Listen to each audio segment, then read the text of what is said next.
Good morning and welcome back. This is actually day 9, so congratulations. You've been hanging in there with us as we continue on with the 30-day challenge, and it is day 9, so we're doing really well. So yesterday we did a heart meditation that again can be done at any time, any place, just allowing yourself to become centered and kind of feeling that healing energy. It really is a good thing to do. Let's say you have a headache occasionally. It's something that you might be able to find alleviates the headache. And I think you might find too, especially yesterday when you did it, that you might have had some tension within your body, and as you completed the exercise, you likely found that some of that tension or pain had either dissipated or was completely relieved. I'm actually often surprised at when I do the meditation how often I'm able to really eliminate any type of tension or pain that I have. So I hope you were able to experience something else. And again, this is about, as 4 directions, wellness is connecting body, mind, emotions, and spirit.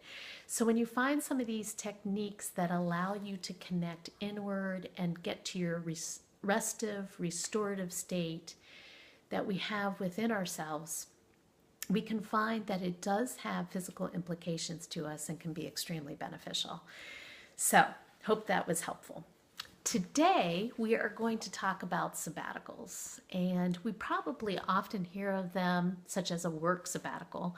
That was something that I took a year ago, and after 30 years of working, was able to really take a year off and be able to do inner explorations and really find and transform myself, transition myself into this next place that I'm at now.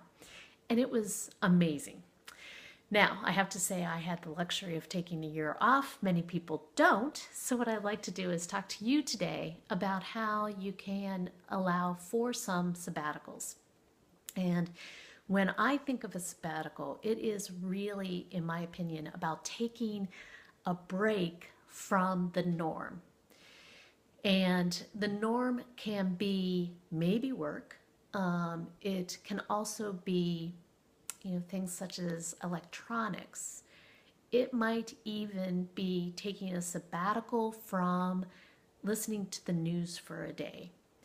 Or the electronics is actually sometimes the biggest one, right? So we find that we can be very addicted to our iPhones or our computers, or keeping track of really our TV or the latest news. Anything like that is something that might be helpful to take a sabbatical from.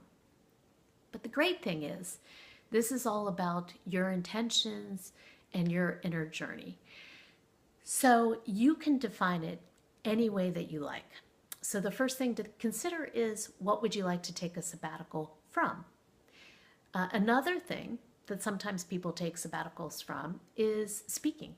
So they do a silent retreat. The other thing you could take a sabbatical from is just all the outside engagement that we have.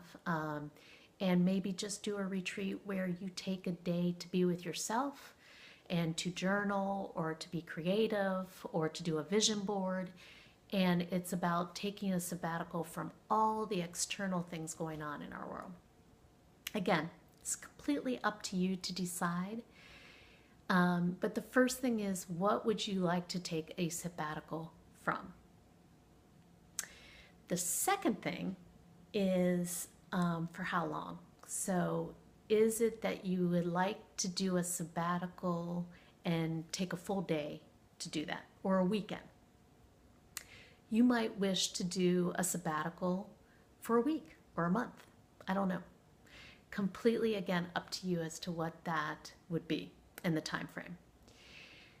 Many of us have such hectic schedules that a sabbatical might mean that we're doing a half an hour every morning, and we're just dedicating that time to do whatever it is that we had intended for ourselves. So that's fine too. It can be a half an hour every morning for 5 days, for 7 days, forever, however you wish to define it. So again, it's about deciding what you want to take a sabbatical from, for how long, and the time frame associated with that, and then really putting it on your calendar, setting it aside to do it. When we have the opportunity to come back to ourselves and to do that inner connection, we find that we often become much more expansive, much more creative, and rejuvenated. So really, for today, take that time to define the sabbatical, to define the time frame, and when you want to do it. Go ahead and put it on your calendar. And I hope that this allows you some time to really think through those things that you've wanted to do. And I hope that it's also connected to your intentions, because that's just a nice way to kind of continue the discussions. And then I look forward to seeing you back here tomorrow. So have a great day.